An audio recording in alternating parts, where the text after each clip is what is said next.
તો ભાઈ હું અહીંયા ફોર્ચ્યુન હોટલે ચા દેવાનો આવ્યો હતો. ચાનો કેટલો સાઈડમાં રાખ્યો મેં, પણ જોયું તો આમ જો બધા હસ્તી. હું કોઈના નામ નહીં કહું, તમે તમારે કોમેન્ટ કરીને હે ને ભાઈ કહેજો. આ ભાઈને તો ફોન નહીં હોતા. રામભાઈ ભાઈ ચાનો કેટલો સાઈડમાં હે, પેલા બધાને મળી લઉં ને પછી તમને બધાને ચા પાઈ દો. તમારું નામ ખબર હે કહીશ નહીં, આપણે નહીં કહી. રામભાઈ અરે હા તમારો ભાઈ, આ તમારો ભાઈ રોજ ચા પીવા. નામ નો કહેવાય ને, નામ ખબર નથી. આ કોણ છે? આર્યો હેલો ભાઈ, આગેથી રામ. આપણે ભાઈ બહુ આગા પડશું એમાં. તો હજી કોણ બાકી નથી રહી જતું ભાઈ.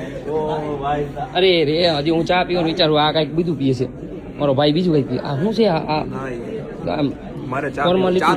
હા એમ ફોર્માલિટી કરવાની, ગ્લાસ લેવાનો સાઈડમાં મૂકી દેવાનો. મારા ભાઈ મારે યાર વાળ કપાવતા. આઈ યાર આગું પડી ગયા. એટલે ભાઈ તમે બધા છે ને વિડીયો ભલે લાંબો થાય માહિતી કોમેન્ટ કરજો બધા. અને આ જો મારો ભાઈ આ હે ને કેમ છે 30 કે હતા ને ત્યારે મને કહેતા હતા આવું ને આવું કરતા રહ્યો, સલાહ દીધી હતી.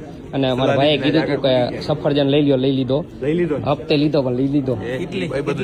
કેટલી કિયોમાં સાઈડમાં મૂકીને એવો નકર આ બધા હોટલ વાળા મને કાઢી નાખશે, સમજી ગયા? અહીંયા હોટલે આવવું પડે. આ તો ખાલી અહીંયા છે ને ખાલી આમ એવું લાગુ છે. હા ભાઈ ત્રીજી વાર આપણે તો ભાઈ આટલા બધા ધુરંધરો ક્રિએટરો હોય, તમારે કોઈ ઓળખતા હોય તો કહેજો. પછી હું હે ને તમને નિરાતે વાત કરવા બધાને સા પાઈ દઉં.